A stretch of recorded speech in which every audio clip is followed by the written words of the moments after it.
شیعگانو سره نکاح کیږي کنه. شیعگان 12 ډلې دي ښه. یوه ډله پکې ډېره خطرناکه ده، هغوی سره خو نکاح نه کیږي. علماو په هغوی باندې د کفر فتوه کړې ده.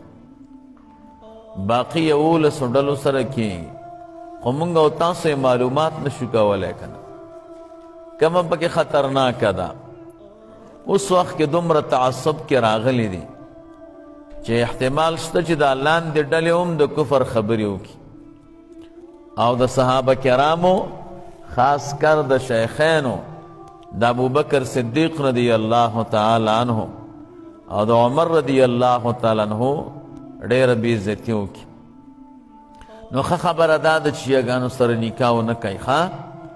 بل د آخره زمانه ده، دې زمانه کې رسول الله مبارک فرمایي ښځې به د ځوانانو قبله ګرځېدلې.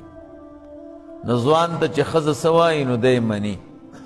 نو کېدی شي چې تام ځان سره شیعه کړي، ته خو به هغه سني نه کړې او تا به هم ځان سره شیعه کړي. ته لا څه کې چې کېدی شي دا ټول کور درته شیعهګان جوړ کړي. نو شیعهګانو سره نکاح مه کوئ ښه. سنیان لږ دي، سنیانو سره نکاح وکړئ.